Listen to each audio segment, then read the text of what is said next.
अध्याय अनिरुद्ध व उषा की कथा। राजा परीक्षित ने इतनी कथा सुनकर सुखदेव जी से विनय किया, हे महाराज, दयालु होकर अब अनिरुद्ध हरण की कथा सुनाइए। कहो प्रगट समझाए के सकल ऋषिन के राय, श्री माखन प्रभु की कथा श्रवणन सदा सुहाय। यह सुनकर श्री सुखदेव जी बोले, हे परीक्षित, द्वारकानाथ की दया से उषा व अनिरुद्ध की कथा कहता हूँ, सुनो। ब्रह्मा जी के वंश में कश्यप जी हुए। उनका पुत्र हिरण्यकशिपु बड़ा बलवान हुआ। उसके यहाँ प्रहलाद भक्त ने जन्म लिया। प्रहलाद का बेटा बैरोचन और उसके यहाँ राजा बलि ऐसा धर्मात्मा हुआ जिसका यश आज तक संसार में छा रहा है। राजा बलि के 100 पुत्र हुए। उसका बड़ा बेटा बाणासुर महाबली व सत्यवादी और धर्मात्मा था। वह शोणितपुर में ब्रह्मचर्य से राज्य करके नित्य कैलाश पर्वत पर जाकर महादेव जी की पूजा व तप प्रेम पूर्वक करता था। एक दिन बाणासुर मृदंग लेकर बड़े प्रेम से महादेव जी के सामने नाचने व गाने लगा। भोलानाथ ने प्रसन्न होकर पार्वती समेत उसे दर्शन देकर कहा, बेटा, तेरा प्रेम देखकर मैं अति प्रसन्न हुआ। जो इच्छा हो सो वरदान मांग। बाणासुर ने उसको साष्टांग दंडवत करके विनय किया, हे महाप्रभु, आपने दयालु होकर दर्शन दिया तो मुझे पहले अमर कर दीजिए, फिर 14 लोकों का राज्य देकर ऐसा पराक्रम दीजिए कि देवता आदि कभी मुझे जीत न सके। बहुत भांति बिनती करूं, हों दासन को दास, तुम ठाकुर त्यों लोक के, पुरवत सबके आस। यह वचन सुनते ही शिव जी ने 1000 भुजा बाणासुर को देकर कहा कि हमने तुझे इच्छा पूर्वक वरदान दिया, अब तू अचल राज्य कर, तुझे कोई नहीं जीत सकेगा। जब महादेव का वर पाने से बाणासुर के 1000 भुजा हो गई, तब वह उनसे विदा होकर हंसता हुआ राजमंदिर पर आया और अपनी भुजाओं के बल से संसारी राजाओं व देवताओं को जीत कर 3 लोकों का राज्य करने लगा। वह नित्य कैलाश पर्वत पर जाकर विधिपूर्वक महादेव जी का पूजन करता था। सब देवता उसके अधीन रहते थे। शिव जी ने बाणासुर से यह कहा था कि हम तेरे नगर की रक्षा करेंगे, इसलिए महादेव के गण शोणितपुर में रक्षा करने के लिए रहते थे। जब बाणासुर से कोई शत्रु लड़ने वाला नहीं ठहरा और उसकी 1000 भुजा बिना लड़े खुजलाने लगी, तब वह बड़े बड़े पर्वत उठाकर दूसरे पहाड़ों पर पटक कर चूर करने लगा। फिर भी उसको बोध नहीं हुआ। तब उसने विचारा कि बिना युद्ध किए सब भुजा मुझको बोझ मालूम देती हैं, इसलिए महादेव जी के पास चलकर किसी शत्रु का पता पूछूं। ऐसा विचार कर कैलाश पर्वत पर चला गया और शिव जी से विनय किया, हे महाप्रभु, 3 लोकों में कोई ऐसा बलवान दिखाई नहीं देता जो मेरे साथ लड़ सके। जब मैं दिक्पाल हाथियों से लड़ने गया और वह भी हमसे हार मान गए, तब मैंने बड़े बड़े पहाड़ों को मुक्का मार कर चूर कर डाला। युद्ध किए बिना सब भुजाएं मुझे बोझ मालूम होती है। कोई लड़ने वाला बतलाइए जिससे युद्ध करूं। यद्यपि यह जानो मन माही, तुम सो और बलि को नाही, तेहि कारण त्रिभुवन के नाथा, तुम ही युद्ध करो मम साथा। यह अहंकार सुनकर महादेव जी ने विचारा कि मैंने तो इसको भक्त जानकर ऐसा वरदान दिया था, सो यह अज्ञानी मुझी से लड़ने आया, इसलिए इसका अभिमान तोड़ना उचित है। ऐसा विचार कर शिवजी बोले, हे मूर्ख अभिमानी, तू मत घबरा।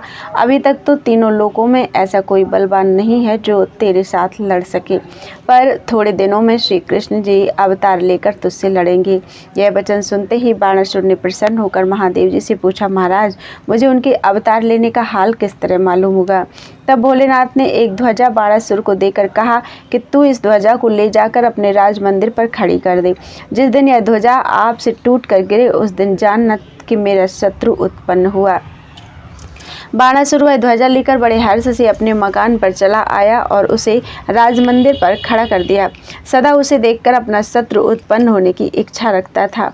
जब कई वर्ष बीतने पर बाणासुर के बाणावती बड़ी स्त्री से एक कन्या उषा नामक अति सुंदरी उत्पन्न हुई, तब उसने प्रसन्न होकर ब्राह्मणों व याचकों को बहुत सा दान व दक्षिणा दिया। जब उषा 7 वर्ष की हुई तब बाणासुर ने उसको सहेलियों समेत कैलाश पर्वत पर महादेव व पार्वती के पास विद्या पढ़ने के लिए भेज दिया। उषा ने वहां जाकर भोलानाथ व पार्वती को दंडवत करके विनय किया, हे त्रिलोकीनाथ, इस दासी को विद्या दान देकर संसार में यश लीजिए। तब महादेव उसे विद्या पढ़ाने लगे। कुछ दिनों में उषा उनकी कृपा से सब शास्त्र व गाने बजाने में ऐसी निपुण हो गई कि अनेक तरह का बाजा बजाकर 6 राग व 36 रागनी गाने लगी। एक दिन उषा वीणा बजाकर पार्वती जी के साथ संगीत राग गाती थी। उसी समय शिवजी ने पार्वती जी से कहा, हे प्राण प्यारी, जिस कामदेव को मैंने जला दिया था उसने श्री कृष्ण जी के यहाँ प्रद्युम्न नाम से जन्म लिया है। ऐसा कहकर शिवजी पार्वती को साथ लिए गंगा किनारे चले गए और बड़े प्रेम से उनके साथ स्नान व जल विहार किया। पार्वती जी को अपने हाथ से उत्तम उत्तम भूषण व वस्त्र पहनाए।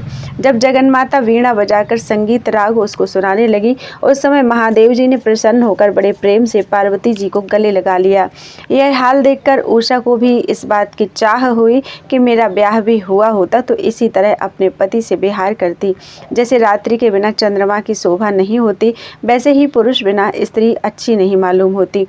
उसके मन का हाल पार्वती ने जानकर उसे अपने पास बुलाया और धैर्य देकर कहा, हे बेटी, तेरा स्वामी तुझे स्वप्न में आकर मिलेगा, तू उसे ढूंढवा कर भोग व विलास करना। जब ऐसा कहकर पार्वती जी ने उसको विदा किया और उषा उन्हें दंडवत करके राजमंदिर पर आई, तब बाणासुर ने एक रत्न जड़ित स्थान में उसको सहेलियों समेत रखा। जिस तरह चंद्रमा का प्रकाश द्वितीया से पूर्णमासी तक बढ़ता है, उसी तरह उषा 12 वर्ष तक बढ़कर ऐसी सुंदरी व तरुणी हुई कि जिसके सामने पूर्णमासी का चंद्रमा धूमिल दिखलाई देने लगा। एक दिन उषा ने 16 श्रृंगार किए सहेलियों को साथ लिए अपने माता पिता के पास जाकर दंडवत किया। बाणासुर ने उसे विवाहने योग्य देखकर विचारा कि अब यह ब्याहने योग्य हुई। यह समझकर उसने बहुत दैत्यों व राक्षसों को उसके महल की रक्षा करने के लिए बैठा दिया, जिसमें कोई पुरुष वहां ना जा सके। उषा अपने स्वामी से मिलने के लिए 8 पहर पार्वती जी का ध्यान करने लगी।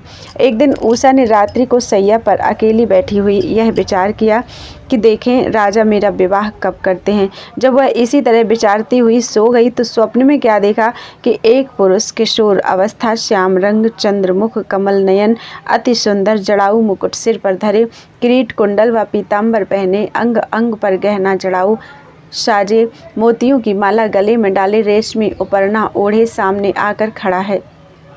उषा वह मूर्ति देखते ही लज्जित हो गई। जब उस पुरुष ने प्रेम पूर्वक बातों से उसकी लज्जा छुड़ाकर अपने गले लगा लिया, तब वह सुंदरी उस मोहिनी मूर्ति को अपनी सैया पर बैठाकर प्रेम की वार्ता करने लगी। जैसे उषा ने हाथ फैलाकर कमल नयन से मिलना चाहा, वैसे ही उसकी आंख खुल गई और मन की इच्छा मन ही में रह गई। जाग पड़ी सोचत खड़ी, भयो परम दुख ताहि, कहाँ गयो वह प्राणपति, देखत चहुँ दिश जाहि। जब उषा ने जागने पर उस पुरुष को नहीं देखा, तब व्याकुल होकर कहने लगी कि अब मैं अपने प्राण प्यारे को किस तरह देखूं। मैं ना जागती तो किस तरह वह मेरा मन चुराकर भाग जाता। अब जो रात बाकी है वह कैसे कटेगी।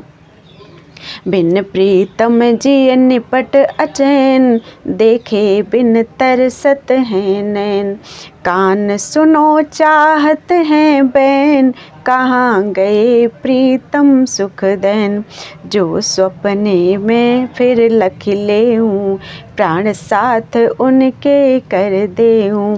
जब उषा इस तरह अनिरुद्ध को स्वप्न में देखकर उस पर मोहित हो गई, तब उस रूप का ध्यान हृदय में रखकर सैया पर पड़ रही और उसी सोच में उसे निद्रा नहीं आई। जब पहर दिन चढ़े तक नहीं उठी, तब उसकी सहेलियां आपस में कहने लगी कि आज क्या कारण है जो राजकन्या सोकर नहीं उठी।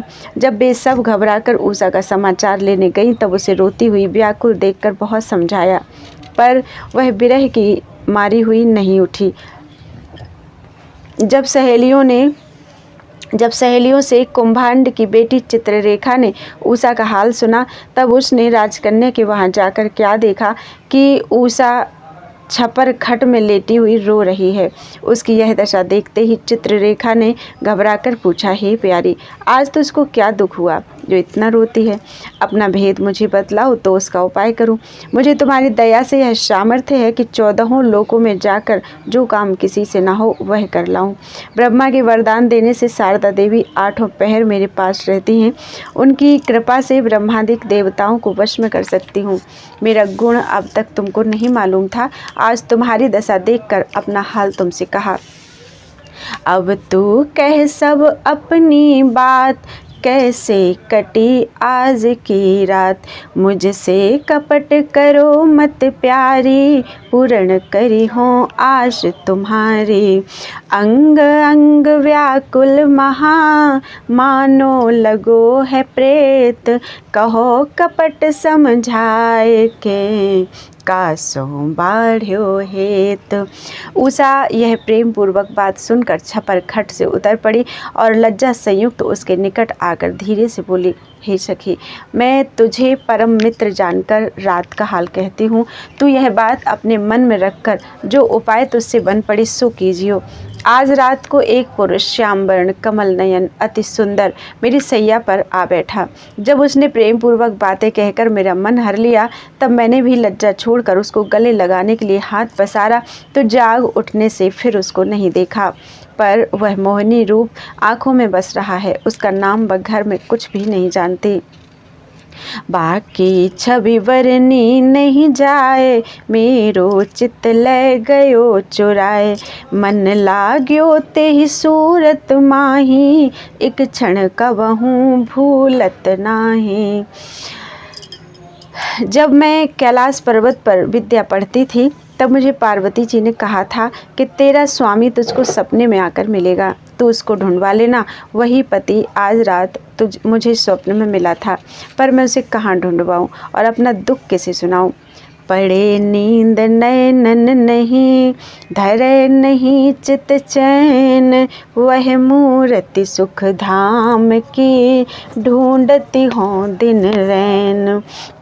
जब उषा अपना यह हाल कहकर ठंडी श्वास लेने लगी तब चित्ररेखा ने कहा, हे प्यारी, अब तुम किसी बात की चिंता मत करो। मैं तुम्हारे चित्तचोर को जहाँ होगा वहाँ से लाकर मिला दूंगी। तुम मुझे आज्ञा दो तो तीनों लोगों में जितने सुंदर पुरुष हैं सबकी तस्वीर खींचकर तुम्हें दिखला दूं। तब उनमें से अपने चित्तचोर को पहचान कर मुझे बतला दो, फिर उसको ले आना मेरा काम है। यह बात सुनते ही उषा प्रसन्न होकर बोली, बहुत अच्छा, मैं अपने चित्तचोर को पहचान लूँगी। यह बात सुनते ही चित्ररेखा ने गणेश जी व शारदा देवी को मनाकर तस्वीरें खींचना आरंभ किया। देवता व किन्नर आदि के करोड़ों चित्र खींचकर उसे दिखलाया।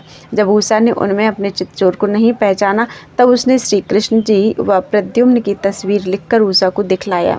वे दोनों चित्र देखते ही उषा इस तरह लज्जित हो गई जिस तरह स्त्री अपने ससुर आदि को देखकर लज्जित हो जाती है।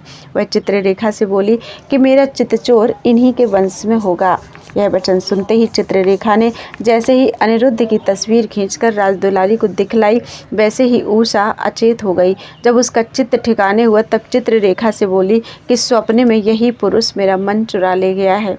अब ऐसा उपाय करना चाहिए जिसमें यह मुझे मिले, नहीं तो मेरे प्राण इसके विरह में निकलना चाहते हैं। यह बात सुनकर चित्ररेखा बोली, ऐ प्राण प्यारी, अब यह पुरुष मेरे हाथ से बचकर नहीं जा सकता।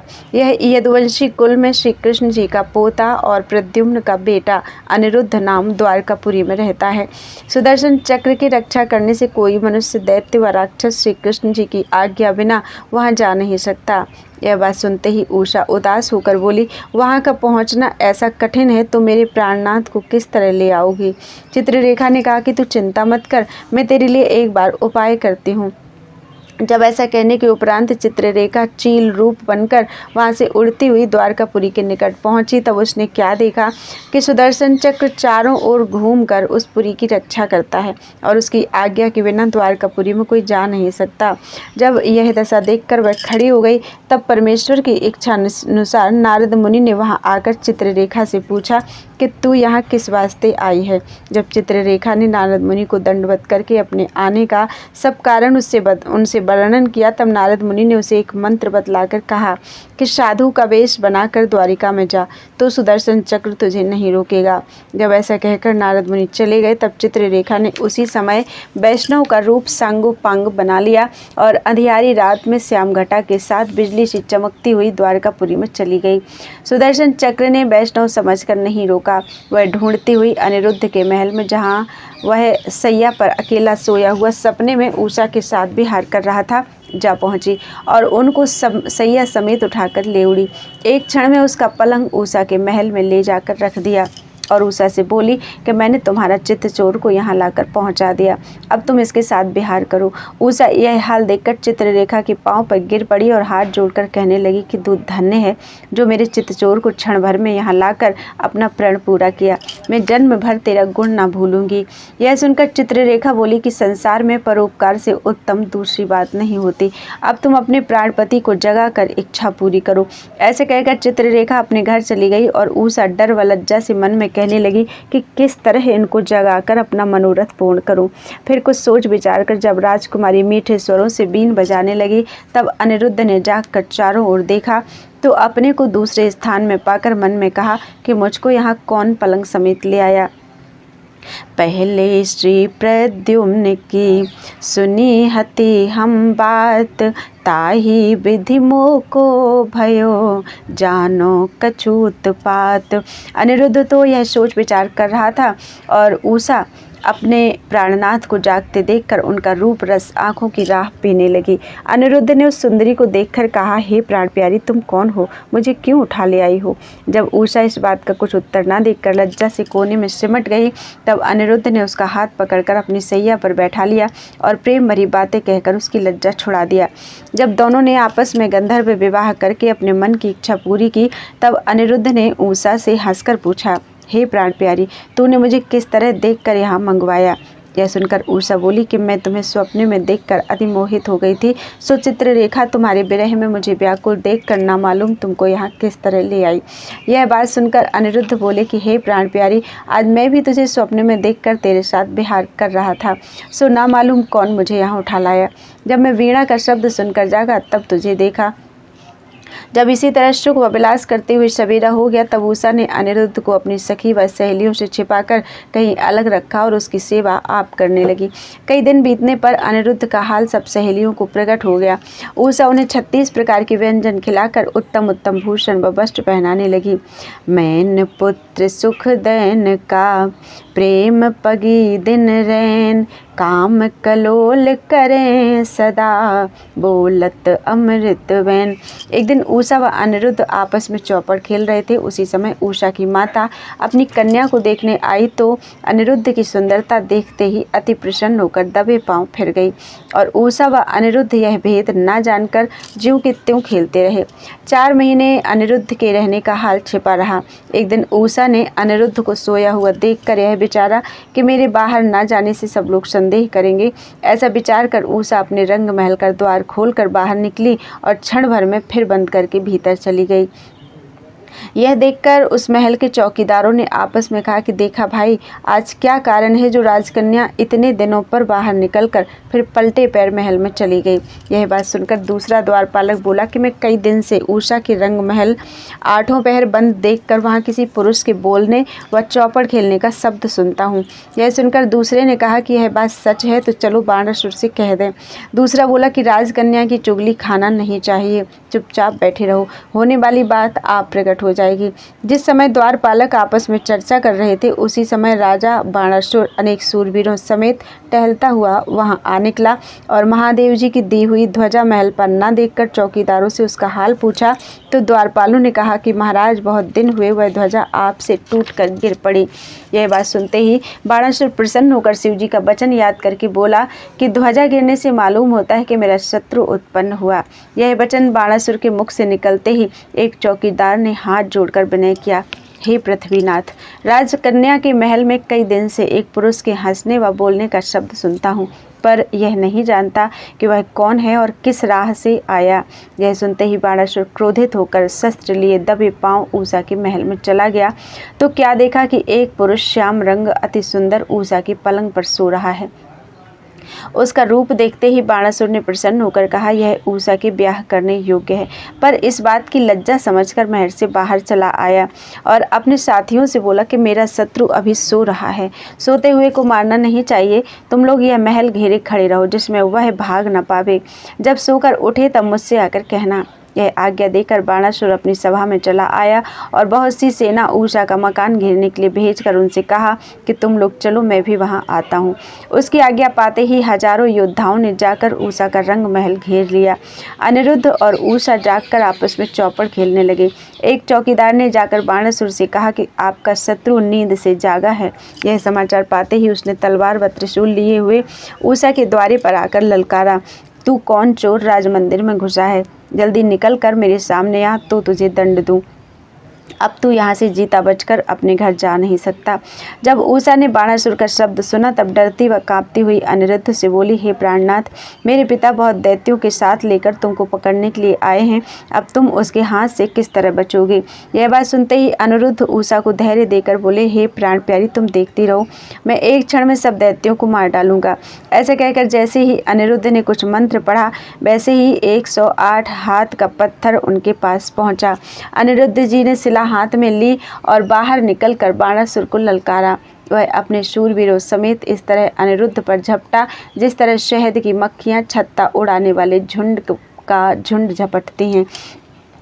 तिन्हें देख कोपे तभी महाबली अनिरुद्ध, उन सो यो धान सो भयो परस्पर युद्ध। जब बाणासुर की आज्ञा पाकर सब दैत्य अपना अपना शस्त्र अनिरुद्ध पर चलाने लगे तब उन्होंने क्रोधित होकर उसी शिला से दैत्यों को मारना आरंभ किया। उसकी चोट से बहुत दैत्य मर गए, कुछ घायल होकर गिर पड़े और बाकी अपने प्राण लेकर भाग गए। जब बाणासुर ने देखा कि यह पुरुष महाबली है, इसने मेरी सब सेना मार कर हटा दी, तब उसने नागफांस जो महादेव जी ने उसे दी थी फेंक कर अनिरुद्ध को फांस लिया और उसी तरह बांधे हुए अपनी सभा में जाकर कहा, हे बालक, अब तेरा प्राण लूँगा। जो तेरा सहायक हो उसे अपनी रक्षा के लिए बुला। अनिरुद्ध ने यह सुनकर विचारा कि मैं अपने बल से नागपाश को तोड़कर बाहर निकल जाऊं तो शिवजी का अपमान होगा, इसलिए मुझे दुख हो तो चिंता नहीं, पर महादेव जी का वचन झूठा ना करना चाहिए। जो परमेश्वर की इच्छा होगी सो होगा। इधर अनिरुद्ध पड़ा हुआ अनेक तरह के सोच विचार कर रहा था। उधर ऊषा उसका समाचार पाते ही व्याकुल होकर चित्ररेखा से बोली, हे सखी, ऐसे जीने पर धिक्कार है जो मेरा प्राण प्यारा दुख उठावे और मैं सुख से रहूं। मेरे प्राण निकल जावे तो अच्छा है।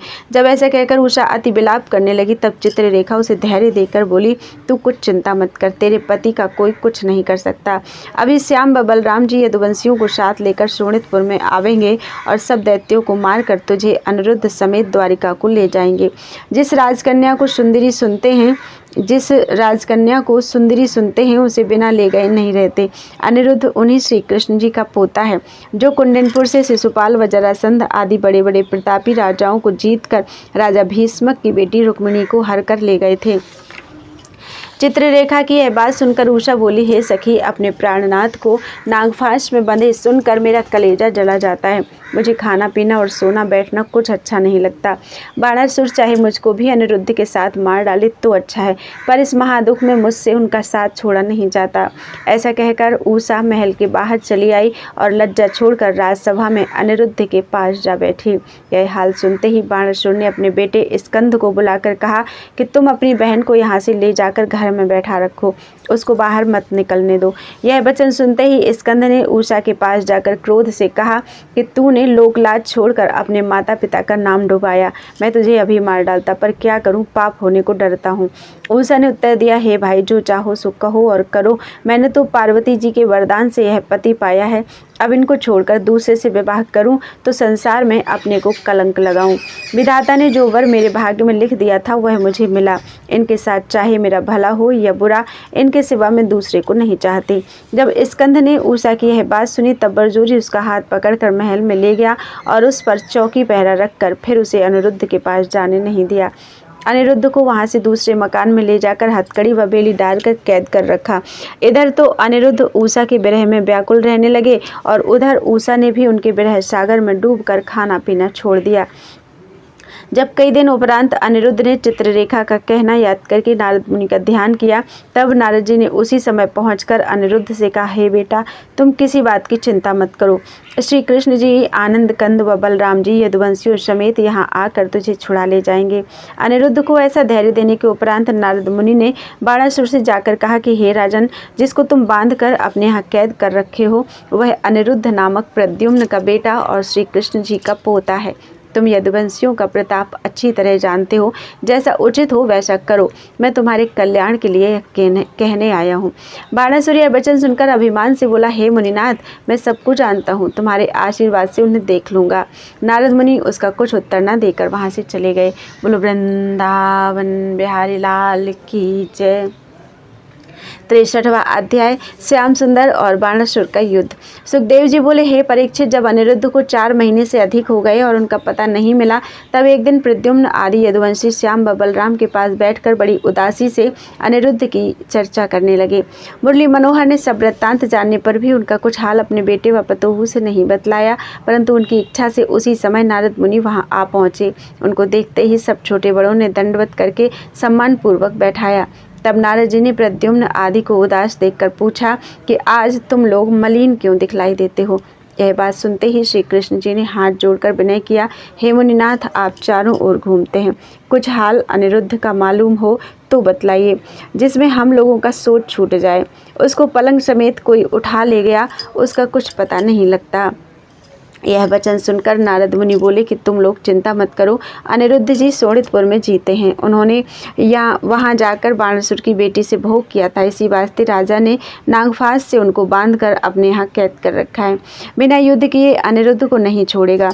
उसका ठिकाना हमने तुमसे बतला दिया, आगे जैसा उचित जानो वैसा करो।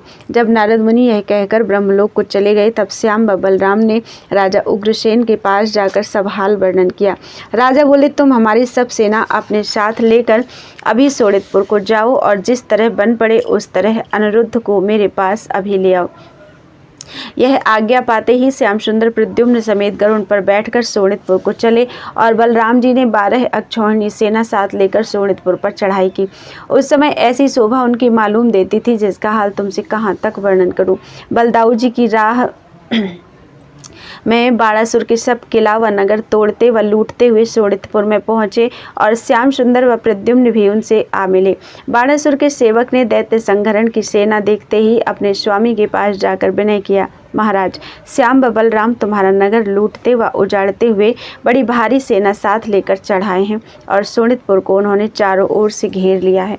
अब तुम्हारी क्या आज्ञा होती है। यह वचन सुनते ही बाणासुर ने अपने सेनापतियों को आज्ञा दी कि तुम लोग अपने सूरवीरों को साथ लेकर श्री कृष्ण जी के सम्मुख जाकर खड़े हो, मैं भी पीछे से आता हूँ। यह वचन सुनते ही बाणासुर का मंत्री 12 अक्षौहिणी सेना लेकर नगर से बाहर निकला और बाणासुर भी शिव जी की पूजा व ध्यान करके अपनी सेना में आ मिला।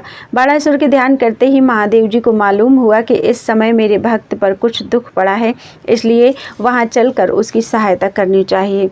ऐसा विचार कर भोलानाथ ने पार्वती को कैलाश पर्वत पर अकेली छोड़ दी और आप जटा बांधने व विभूति लगाने के उपरांत भांग व धतूरा खाकर श्वेत नागों का जनेऊ व मुंडमाला पहन लिया और बाघंबर ओढ़कर त्रिशूल व धनुष बाण व खप्पर हाथ में ले लिया और नंदी बैल पर बैठकर भूत व प्रेत व पिशाच आदिकों को साथ लिए शोणितपुर को चले।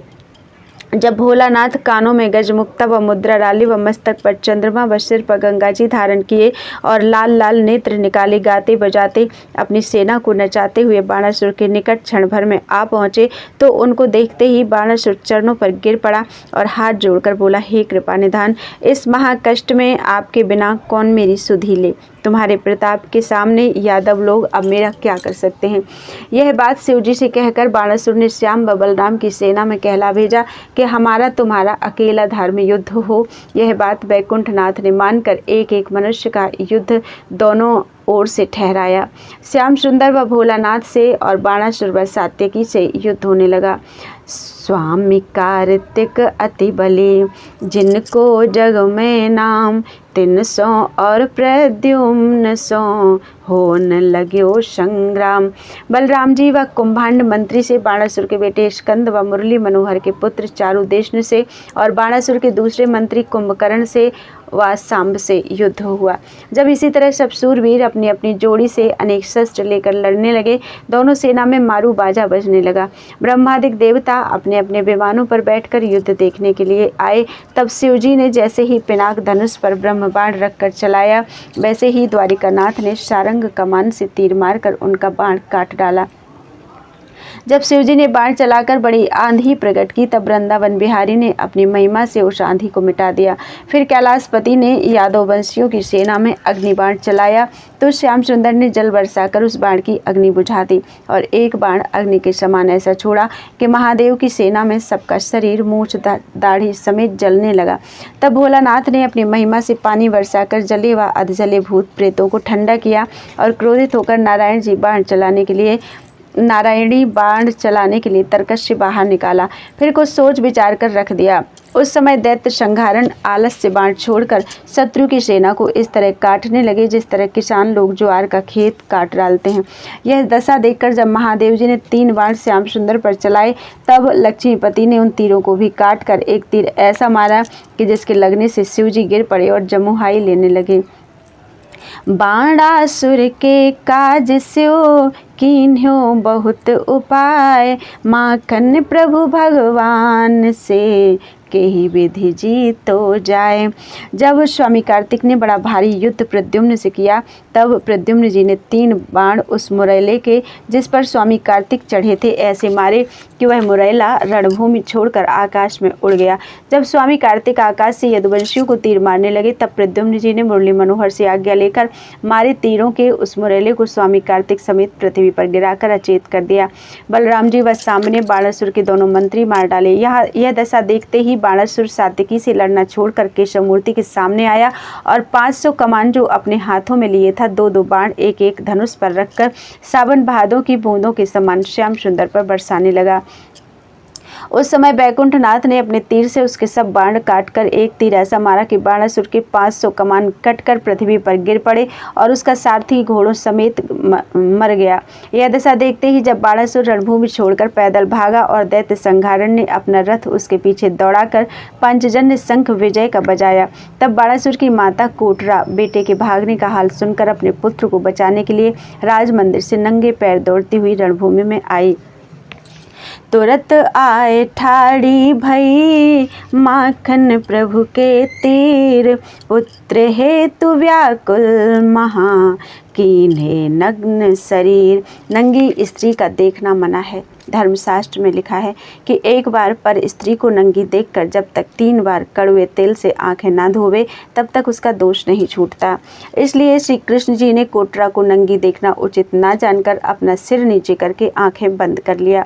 तब बाणासुर भागकर नगर में चला आया और फिर एक अक्षौहिणी सेना लेकर वसुदेव नंदन के सामने लड़ने गया। जब कोटरा अपने बेटे को सेना समेत देखकर राजमंदिर पर चली गई और दैत्य संघारण ने एक क्षण में बाणासुर की वह सेना भी मार डाली, तब बाणासुर भागकर शिवजी की शरण में गया।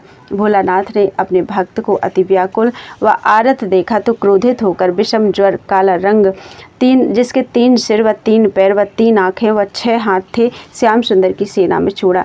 जब वह तप बड़े तेज से द्वारिकानाथ की सेना में आकर सबको जलाने लगा, तब प्रद्युम्न व सात्यकी आदि यदुवंशी लोग उसके भय से थर-थर कांपते व जलते हुए सांवली सूरत के पास जाकर बोले, महाराज, शिवजी के तप से हम लोगों को जलाकर मरण तुल्य कर दिया। शिवजी के तप ने हम लोगों को जलाकर मरण तुल्य कर दिया। इसके हाथ से प्राण बचाइए, नहीं तो क्षण भर में सब लोग मरना चाहते हैं। यह दशा देखकर श्याम सुंदर ने शीत ज्वर को जैसे ही छोड़ दिया, वैसे ही दोनों तप आपस में लड़ने लगे। तब शीत ज्वर को अग्नि तप नहीं उठा सका और अपने प्राण के भय से भागा हुआ महादेव के पास जाकर बोले, हे दीनानाथ, मुझे अपनी शरण में रखिए, नहीं तो शीत ज्वर मेरा प्राण लेना चाहता है। यह सुनकर भोलानाथ ने कहा कि श्याम सुंदर के सिवा दूसरा कोई ऐसा त्रिभुवन में नहीं है जो इस तप से तेरे प्राण बचा सके। इसलिए उन्हीं की शरण में जा, वही भक्त हितकारी दयालु होकर तुझे बचावेंगे।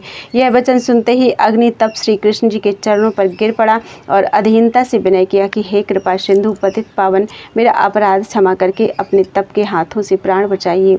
आपका आदि अंत कोई नहीं जानता, तुम्हारा नाश कभी नहीं होता। तुमने ब्रह्मा व महादेव आदि सब देवताओं के ईश्वर होकर अपनी इच्छा से हरिभक्तों को सुख देने और अधर्मियों को मारकर पृथ्वी का बोझा उतारने के लिए अवतार लिया है। ऋषिश्वर व योगी लोग तुम्हारे स्मरण व ध्यान के प्रताप से जो कुछ शुभ व अशुभ किसी को कहते हैं, वह बात उसी समय हो जाती है, पर वे लोग भी तुम्हारा भेद नहीं जानते।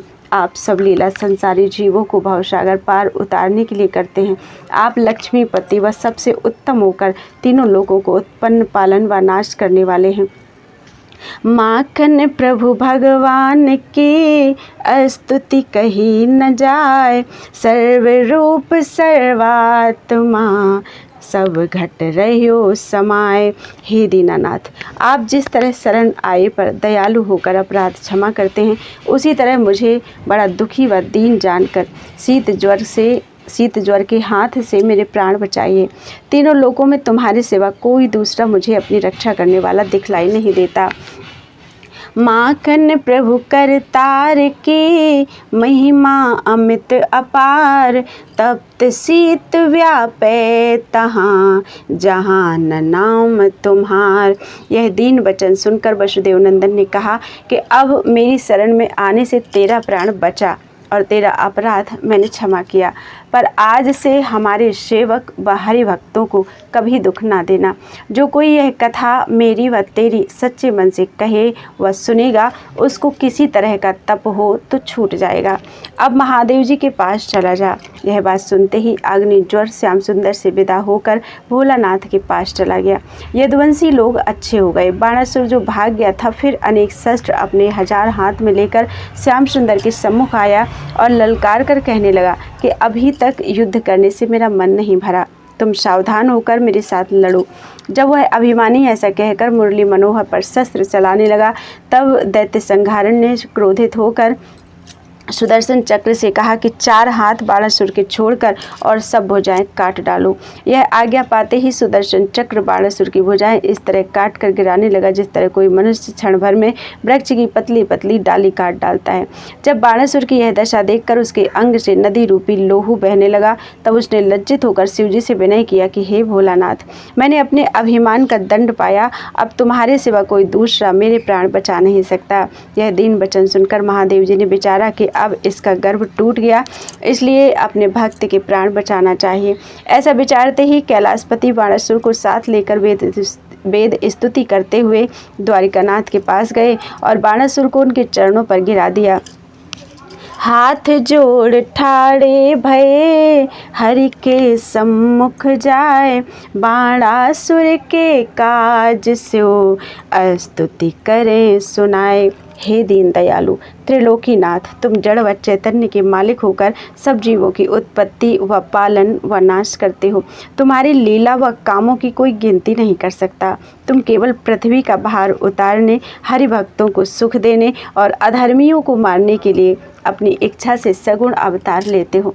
तुम्हारे विराट रूप में 14 लोकों का व्यवहार रहता है। मैं उस रूप को दंडवत करता हूँ। तुम्हारी शक्ति अनंत है, अंत न पाया जाए, प्रगट गुप्त देखत सदा, रहियो विश्व भरी छाए। जिसने संसार में मनुष्य तन पाकर तुम्हारा स्मरण नहीं किया, उसने अमृत छोड़कर विष पिया। जिस तरह सूर्य बदली में छिपे रहते हैं, उसी तरह तुम अपने को संसार में छिपाकर मनुष्य के समान लीला करते हो। जो मनुष्य तुम्हारा ध्यान छोड़कर संसारी जाल में फंसता है, उसे बड़ा मूर्ख समझना चाहिए। हम ब्रह्मा और इंद्रादिक देवता तुम्हारे दास होकर तुम्हारा भेद नहीं जान सकते। संसारी मनुष्य को क्या सामर्थ्य है जो तुम्हें पहचान सके। जिस पर तुम दयालु होकर अपने ध्यान व पूजा की राह दिखलाते हो, वह तुम्हारी महिमा कुछ जानकर सत्संग करने से भवसागर पार उतर सकता है। जैसे बूढ़त जल बिसे शीस निकाले कोय, श्वास लेते ही एक क्षण महाचैन सुख होय। हे महाप्रभु, जिस तरह डूबता हुआ मनुष्य श्वास लेने से सुख पाता है, उससे अधिक आनंद हरि भजन में समझना चाहिए। परंतु हरि भजन में चित्त लगाना बहुत कठिन है। संसारी जीव झूठे माया मोह में ऐसे फंस रहे हैं कि उनका मन तुम्हारी ओर एक क्षण नहीं लगता। उनमें जो कोई संसारी सुख चाहने के लिए तुम्हारा भजन व ध्यान करता है, उसे हम व ब्रह्मा वरदान देते हैं, पर उसका मनोरथ पूर्ण होना व हमारा वचन सच करना तुम्हारे अधीन रहता है। हे कृपा सिंधु, किसी को ऐसी सामर्थ्य नहीं है जो तुम्हारी अपरंपार महिमा का गुण वर्णन कर सके। बाणासुर ने अज्ञान के कारण तुमसे शत्रुता की है।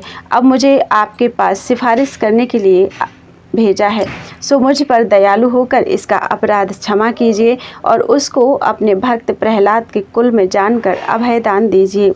आज्ञा कीजिए चक्र को माखन प्रभु ब्रजनाथ, और भुजा सब काट के राखे चारों हाथ। जब महादेव जी ने इस तरह विनय पूर्वक श्याम सुंदर की स्तुति की, तब वसुदेव नंदन हंसकर बोले, हे भोलानाथ, मैंने तुम्हारे में भेद समझने वाला मनुष्य मेरे और तुम्हारे में भेद समझने वाला मनुष्य अवश्य नरक भोगेगा। तुम्हारा ध्यान करने वाला अंत समय मुझे पाएगा। तुम्हारे कहने से हमने बाणासुर को चतुर्भुजी रूप बनाया। जिसको तुमने वरदान दिया उसका निर्वाह मैंने किया और सदा करूँगा।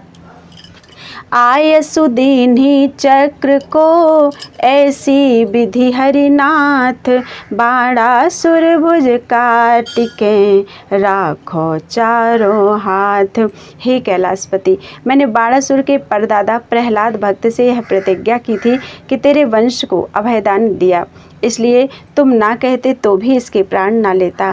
पर बाणासुर अति अभिमान करके किसी को अपने तुल्य नहीं समझता था, इसलिए मैंने उसकी सब भुजाएं काट कर उसे चतुर्भुजी बना दिया और उसके सब अपराध क्षमा करके तुम्हारा पार्षद उसे किया। यह वचन सुनते ही शिवजी प्रसन्न होकर कैलाश पर्वत पर चले गए। तब बाणासुर ने हाथ जोड़कर विनय की, हे बैकुंठनाथ, जिस तरह आपने कृपा करके अपना दर्शन दिया, उसी तरह अपने चरणों से मेरा घर पवित्र कीजिए और अनिरुद्ध को उषा से विवाह कर अपने साथ ले जाइए। यह बात सुनकर जब वृंदावन बिहारी भक्त हितकारी प्रद्युम्न समेत बाणासुर के घर चले, तब वह बड़े हर्ष से पीताम्बर राह में बिछाता हुआ द्वारिकानाथ को राजमंदिर पर ले जाकर जड़ाऊ सिंहासन पर बैठाया। उनके चरण धोकर चरणामृत लिया और हाथ जोड़कर विनय किया, हे दीनानाथ, जिन चरणों का दर्शन ब्रह्मा, महादेव आदि देवता व शनकादिक ऋषीश्वरों को जल्दी ध्यान में नहीं मिलता, उन चरणों के धोने से आज मैं अपने परिवार समेत कृतार्थ हुआ। हे महाप्रभु, इन्हीं चरणों को धोकर ब्रह्मा ने वह जल अपने कमंडल में रखा, महादेव जी ने वही जल अपने सिर पर चढ़ाया और भगीरथ ने बड़ी तपस्या से अपने पुरखों को तारने के लिए मृत्युलोक में लाकर संसारी जीवों का उद्धार किया। संसार में वही जल गंगा जी के नाम से प्रसिद्ध हुआ। उनका दर्शन, स्नान व जलपान करने से अनेक जन्म के पाप छूटकर संसारी मनुष्य मुक्ति पाते हैं। यह स्तुति करके बाणासुर ने उषा को राजमंदिर से बुला भेजा और अनिरुद्ध की बेड़ी व हथकड़ी काट कर उसे स्नान कराया। अच्छे अच्छे भूषण व वस्त्र पहनाकर विधिपूर्वक अनिरुद्ध का विवाह किया और बहुत सा सोना, चांदी, कपड़ा, बर्तन, गहना, गऊ, रथ, हाथी, घोड़ा, जिसकी कुछ गिनती नहीं हो सकती, दहेज में देकर द्वारिकानाथ को उषा व अनिरुद्ध समेत विदा किया। तब श्याम सुंदर ने बाणासुर को धैर्य देकर अपनी ओर से राजगद्दी पर बैठा दिया और दूल्हे दुल्हन को साथ लेकर आनंद से द्वारिका को चले। उनका समाचार पाते ही यदुवंशी लोग आगे आकर मंगलाचार करते हुए राजमंदिर पर लेवा लाए। रुक्मिणी जी अपने कुलानुसार रीति व रस्म करके अनिरुद्ध को दुल्हन समेत महल में ले गई। जब सब द्वारकावासियों ने घर घर मंगलाचार मनाया। इतनी कथा सुनाकर सुखदेव जी बोले, हे राजन, जो कोई नित्य प्रातः समय इस अध्याय का ध्यान व स्मरण किया करे, वह युद्ध में अपने शत्रु से कभी नहीं हारेगा। यह लीला अद्भुत महा, कहे सुने जो कोय, लहे सदा सुख संपदा, ज्वर की व्यथा न होय। बोलो वृंदावन बिहारी लाल की जय। 64वां अध्याय, राजा नृग की कथा। सुखदेव जी बोले, हे परीक्षित, नागकुल में नृग नाम का राजा बड़ा प्रतापी व धर्मात्मा होकर असंख्य गौ विधि पूर्वक ब्राह्मणों को दान देता था। कोई चाहे तो गंगा की रेणुका व वर्षा की बूंदें व आकाश के तारे गिन ले, पर उसके गोदान की गिनती करना बहुत कठिन है। ऐसा धर्मात्मा राजा अनजान में थोड़ा पाप करने से गिरगिट हो गया था। उसको श्याम सुंदर ने अपना दर्शन देकर कृतार्थ किया। इतनी कथा सुनकर परीक्षित ने विनय किया, हे मुनिनाथ, ऐसा धर्मात्मा राजा कौन अपराध करने से इस दशा को पहुंचा, उसकी कथा कहिए। सुखदेव जी बोले, हे राजन, राजा नृग नित्य नियम करके प्रतिदिन हजारों गौ विधि पूर्वक ब्राह्मणों को दान देकर भोजन करता था। एक दिन कोई गौ उसकी दान दी हुई भाग कर बिना दान की हुई गौओं में मिल गई, सो राजा ने अनजाने में वह गौ दूसरे ब्राह्मण को दान कर दिया और वह ब्राह्मण गौ लेकर अपने घर चला गया। प्रथम दान लेने वाले ब्राह्मण ने अपनी गौ पहचान कर उसे राह में रोका और तब दोनों आपस में झगड़ा करते हुए गौ समेत राजा के पास आए। राजा नृग ने दोनों ब्राह्मणों से हाथ जोड़कर विनयपूर्वक कहा, को लाख रुपया लेओ, गैया एक काहू को देओ। यह वचन सुनते ही ब्राह्मण क्रोधित होकर राजा से बोला कि जो गौ स्वस्ति बोलकर हमने दान लिया उसको करोड़ रुपया पाने से भी नहीं देंगे। यह गौ हमारे प्राण के साथ है। यह सुनकर राजा ने विनयपूर्वक उनसे कहा कि महाराज, यह अपराध मुझसे अनजाने में हुआ। एक गौ के बदले 1,00,000 गौ लेकर अपना क्रोध क्षमा करो। जब 1,00,000 गौ व 1,00,000 रुपये देने पर भी दोनों ब्राह्मणों ने नहीं माना और वह गौ छोड़कर अपने घर चले गए, तब राजा ने बहुत उदास होकर कहा कि अनजाने में मुझसे यह पाप हो गया, सो कैसे छूटेगा। ऐसा विचार कर राजा ने उस अधर्म के छुड़ाने के लिए बहुत सा दान ब्राह्मणों को दिया, पर उसका संदेह न छूटा। कुछ दिन बीते, जब राजा मर गया और यमदूत उसे धर्मराज के पास ले गए, तब धर्मराज ने उसको आदरपूर्वक अपने पास सिंहासन पर बैठा कर कहा, हे राजन, तुम्हारा पुण्य बहुत बड़ा होकर थोड़ा सा पाप भी है, सो तुम प्रथम अपने पुण्य का फल भोगोगे या पाप का दुख। यह सुनकर राजा बोला, महाराज, पहले अपने अपराध का दंड भोग कर पीछे से पुण्य का फल भोगूंगा। यह सुनकर धर्मराज ने कहा कि तुमने अनजाने में जो दान दी हुई गौ फिर दूसरे ब्राह्मण को संकल्प किया था, उसी पाप से तुमको गिरगिट होकर कुछ दिन अंधियारे कुएं में रहना पड़ेगा। जब द्वापर के अंत में श्री कृष्ण जी अवतार लेकर तुमको अपना दर्शन देंगे, तब तुम्हारी मुक्ति होगी। यह वचन धर्मराज के मुख से निकलते ही राजा गिरगिट होकर गिर पड़ा और समुद्र के निकट अंधियारे कुएं में रहने लगा। जिस दिनों में श्री कृष्ण जी बाणासुर को जीत कर द्वारका में पहुंचे, उन्हीं दिनों में प्रद्युम्न व शांब आदि यदुवंशी उसी कुएं की ओर अहेर खेलने गए। एक बालक प्यासा होकर उसी कुएं पर पानी भरने गया तो क्या देखा कि एक गिरगिट से कुआं भरा है। यह आश्चर्य देखकर उस बालक ने अपने साथी लड़कों को बुलाकर वह गिरगिट दिखलाया। दयावान हरिपुत्र सब कीन हो यही विचार, या गिरगिट को कूपते हम काढ़े एक बार। जब लड़कों ने अनेक उपाय करने पर भी वह गिरगिट कूप से नहीं निकला, तब उन्होंने आकर श्री कृष्ण जी से यह हाल कहकर विनय किया कि महाराज, आप दया करके चलकर उसे निकालिए। श्याम सुंदर अंतर्यामी ने यह वचन सुनते ही उस कुएं पर जाकर जैसे अपना चरण गिरगिट को छुआ दिया, वैसे ही वह गिरगिट भूषण व वस्त्र पहने हुए दिव्य रूप राजाओं के समान हो गया।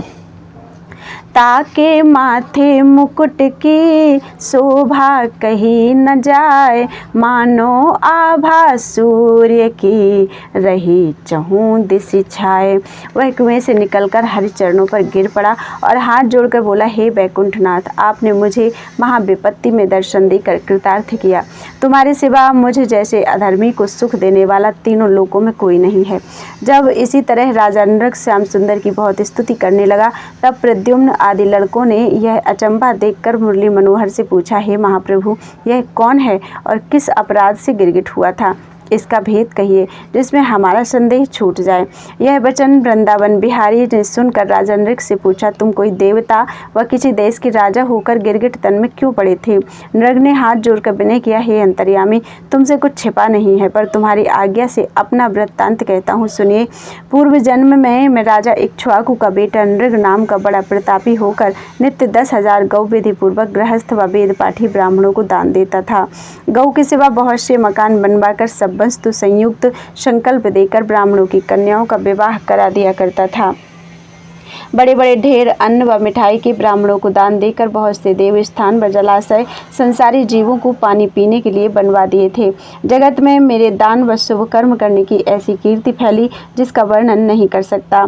एक दिन ऐसा संयोग हुआ कि एक गऊ मेरी दान दी हुई ब्राह्मण के यहाँ से भाग गई और जो गऊएं मैंने दूसरे दिन दान देने को मंगवाई थी उनमें मिल गई। जब प्रातः समय अनजान से वह गऊ मैंने दूसरे ब्राह्मण को संकल्प कर दिया और प्रथम दान लेने वाले ब्राह्मण ने राह में उस गऊ को पहचाना, तब दोनों ब्राह्मण झगड़ते हुए गऊ समेत मेरे पास आए।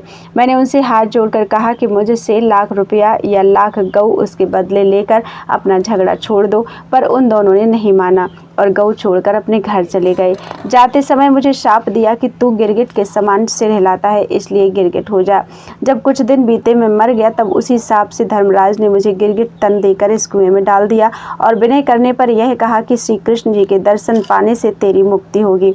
उस दिन से तुम्हारे दर्शनों की अभिलाषा रखता था, सो आज आपने कमल रूपी चरणों का दर्शन देकर मेरा उद्धार किया।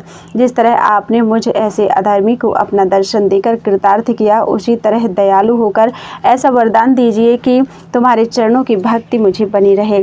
जब द्वारिकानाथ ने राजा नृग को इच्छापूर्वक वरदान देकर विदा किया और वह उत्तम विमान पर बैठकर देवलोक को चला गया, तब श्याम सुंदर ने अपने पुत्रों और यदुवंशियों से जो वहां पर खड़े थे कहा कि देखो, ब्राह्मणों की महिमा इतनी बड़ी है कि बिना अपराध भी ब्राह्मण किसी पर क्रोध करें तो उसके लिए अच्छा नहीं होता। ज्ञानी को चाहिए कि किसी ब्राह्मण का धन न ले। जिस तरह अग्नि के खाने से मुख जलता है, उसी तरह ब्रह्म अंश लेने वाले की गति समझना चाहिए। विष खाने से एक मनुष्य मरता है और ब्रह्म अंश लेने वाले के कुल परिवार का पता नहीं लगता। विष खाने वाला औषधि करने से अच्छा भी हो जाता है, पर ब्रह्म अंश लेने वाले का दुख छूटने के वास्ते कोई औषधि काम नहीं करती। जो मनुष्य अनजाने में भी ब्राह्मण या धन या पृथ्वी ब्राह्मण का धन या पृथ्वी लेता है, उसके 3 पुरखा नरक में पड़ते हैं, और जो कोई ब्राह्मण की वस्तु बरजोरी छीन लेता है उसके 10 पुरखा माता व पिता को नरक भोगना पड़ता है। जो लोग दिया हुआ दान ब्राह्मण से फेर लेते हैं, उनको 60,000 वर्ष नरक का कीड़ा होकर फिर नीच जाति में जन्म मिलता है। कई बार गर्भपात होकर जब उत्पन्न होते हैं, तब कंगाल व रोगी रहकर उनका जन्म बीतता है। राजा नृग की दशा देखकर यह बात सत्य समझना चाहिए। दान देते द्विजराज को, विघ्न करे जो कोय, सो होवे अतिपात की, नरकवास तिहि होय। कदाचित ब्राह्मण तलवार खींच कर मारने आए तो अपना सिर उसके चरणों पर रख देना उचित है। अधीनता के सिवा उन्हें कठोर वचन कहना नहीं चाहिए। मेरे ऊपर क्रोध करे या दुर्वचन कहे तो मैं कुछ बुरा ना मानकर और उसकी सेवा करता हूँ। तुम लोगों ने सुना होगा कि भृगु ऋषिश्वर ने बिना अपराध सोते समय मेरी छाती में लात मारी थी।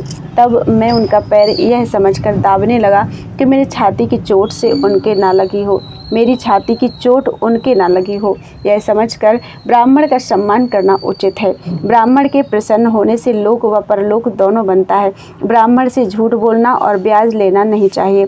जो लोग ब्राह्मण को मेरे समान ना जानकर कुछ भेद समझते हैं, उन्हें अवश्य नरक भोगना पड़ता है।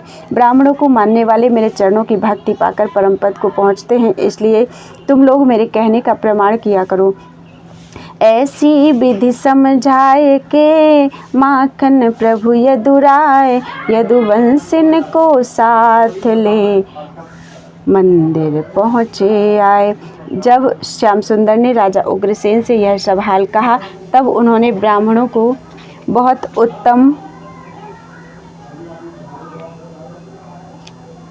उत्तम जानकर दंडवत किया। इतनी कथा सुनकर परीक्षित ने पूछा, हे मुनिनाथ, राजा नृग ऐसे धर्मात्मा ने अनजाने में थोड़ा पाप करने से क्यों इतना दंड पाया? सुखदेव जी बोले, हे राजा नृग को अपने दान धर्म करने का अभिमान रहता था, इसलिए वह उसकी यह गति हुई थी। दान व धर्म में गर्व नहीं करना चाहिए। बोलो वृंदावन बिहारी लाल की जय। 65वां अध्याय बलराम जी का वृंदावन में जाना। सुखदेव जी ने कहा कि हे परीक्षित, एक दिन श्याम व बलराम जी दोनों भाई राज मंदिर में बैठे थे। उस समय बलभद्र जी ने वृंदावन व गोकुल का सुख व आनंद और यशोदा का प्रेम वर्णन करके श्री कृष्ण जी से कहा कि वृंदावन से आते समय हम दोनों भाइयों ने यशोदा व गोपियों से करार किया था कि फिर आकर तुमसे मिलेंगे, सो वहाँ जाने का संयोग नहीं हुआ। हम लोग द्वारिका में आ बसे। सब ब्रजवासी हमारे विरह में चिंता करते होंगे। आप आज्ञा दीजिए तो हम वहाँ जाकर सबको धैर्य दे आवे। केशव मूर्ति बोले, बहुत अच्छा। यह वचन सुनते ही बलराम जी ने मुरली मनोहर व अपने माता पिता से विदा लेकर अपना हल व मूसल उठा लिया और रथ पर बैठकर वृंदावन को चले। जिस जिस देश व नगर में बलदाऊ जी पहुँचते थे, वहाँ के राजा आगे आकर सम्मान पूर्वक उन्हें अपने घर ले जाते थे और 36 प्रकार के व्यंजन खिलाकर अनेक तरह की वस्तुएं उन्हें भेंट देते थे। इसी तरह रेवती रमण सब राजाओं से भेंट करते व उनको सुख देते हुए उज्जैन में अपने गुरु सांदीपनि के स्थान पर पहुँचे। गुरु नारायण व उनकी स्त्री को साष्टांग दंडवत करके उनका आशीर्वाद लिया। जब 10 दिन वहां रहकर फिर वृंदावन में आए तो क्या देखा कि जिन गायों को श्याम सुंदर चराया करते थे, वे सब गौ श्याम सुंदर का ध्यान करके वन में चारों ओर बिडरी फिरती हैं और मुंह बाय बाय के चिल्लाने के सिवा घास चरने की चाह नहीं रखती। उनके पीछे पीछे ग्वाल बाल श्याम सुंदर का यश गाते व प्रेम रंग पाते चले जाते हैं। ठौर ठौर ब्रजवासी लोग मोहन प्यारे का बाल चरित्र आपस में कहकर उसी चर्चा में अपना जन्म काटते हैं। जब बलराम जी ने यह दशा देखते ही आंखों में आंसू भरकर अपना रथ खड़ा किया, तब नंद व यशोदा आदि सब गोपियां व ग्वाल उनके आने का समाचार सुनकर बड़े प्रेम से मिलने के लिए दौड़े और बलराम जी को देखकर अति प्रसन्न हुए। नंद तात देखें तभी और यशोदा माए, बलदाऊ अति प्रेम सो गिरे चरण पर धाए। नंद व यशोदा ने बलराम जी को अपने चरणों पर से उठाकर छाती में लगा लिया और मुख चूम कर प्यार किया। जब बलराम जी ने ग्वाल वालों के गले मिलकर उनकी कुशल पूछी, तब ब्रजवासी लोगों ने श्याम व बलराम का बाल चरित्र याद करके आंखों में प्रेम के आंसू भर लिए। नंद और यशोदा ने बलदाऊ जी को बड़े प्रेम से घर ले जाकर कहा, बेटा, हम लोगों को तुम्हारे विरह में एक क्षण वर्ष के समान बीतता है। तुम अपना हाल बतलाओ, हमारे बिना इतने दिन वहाँ क्यों कर रहे? तुम धन्य हो जो इतने दिन पर यहाँ आकर हमारी सुधि ली और अपना चंद्रमुख दिखलाकर हमारी आत्मा ठंडी की। कहो, मोहन प्यारे व राजा उग्रसेन व वसुदेव आदि यदुवंशी कभी हमको याद करते हैं या नहीं? बलराम जी बोले, हे नंद बाबा, तुम्हारी कृपा से मुरली मनोहर सब यदुवंशियों समेत प्रसन्न होकर दिन रात आपका यश गाते हैं। यह सुनकर यशोदा बोली, हे बलराम जी, जब से मोहन प्यारे हम लोगों की प्रीति छोड़कर मथुरा में चले गए, तब से हमारी आंखों के सामने अंधेरा सा छाया रहता है। आठों पहर उन्हीं की याद व चर्चा में दिन बीतता है। कदाचित मथुरा में रहते तो कभी कभी उनको देख आती, इतनी दूर द्वारका में जा नहीं सकती। कहिए कहा कृष्ण की बाता, जिनको हम चाहें दिन राता, बे हमको चाहत कछु नाही, ऐसे निठुर भये मन माही। हे बलदाऊ जी, वह ऐसे निर्मोही हैं कि कभी अपना संदेशा भी नहीं भेजते।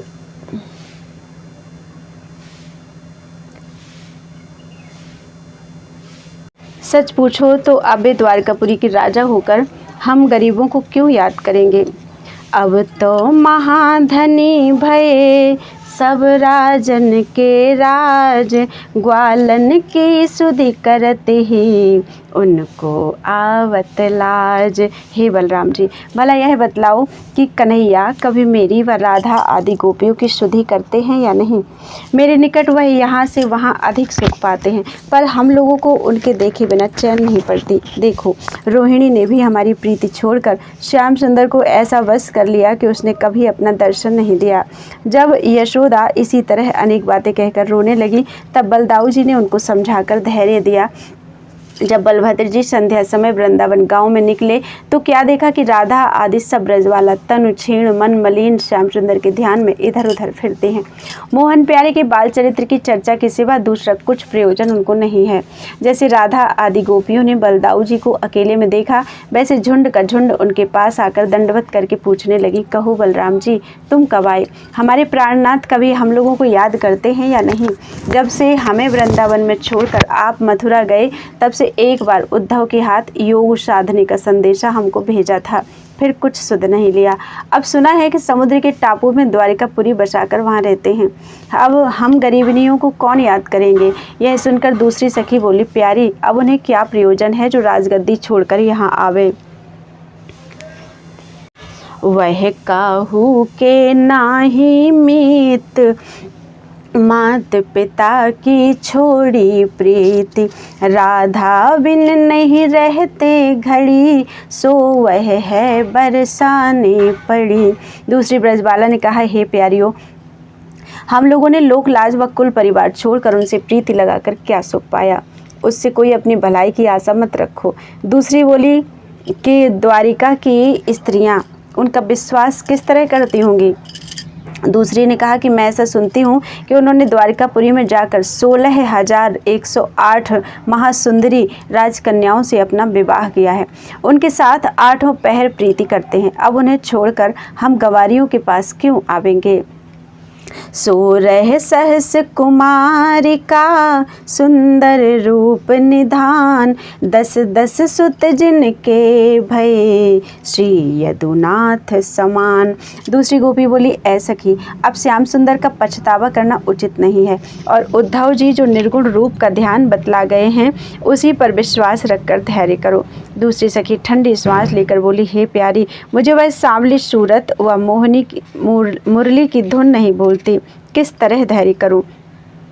नहीं जानो सखी श्याम की कौन देश की रीति, मानहु कबहू नहीं हती, ब्रजवासिन सो प्रीति।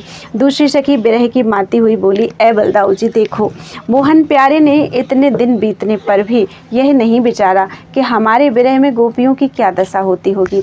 संसार में जो कोई पशु पक्षी पालता है उसको भी इस तरह नहीं भूलता। यह कठोरता उनकी देखकर मैंने जाना कि उनका अंतःकरण भी उन्हीं के समान काला है, नहीं तो वे दीन दयालु व गोपीनाथ कहलाकर ऐसा कठोरपन ना करते। जब गोपियाँ इसी तरह अनेक बातें कह कहकर रोते रोते अचेत हो गईं, तब रेवती रमन ने उन्हें बहुत धैर्य देकर कहा कि इतना रुदन क्यों करती हो। श्याम सुंदर तुम्हारी अति प्रीति रखकर तुमको 8 पहर याद किया करते हैं।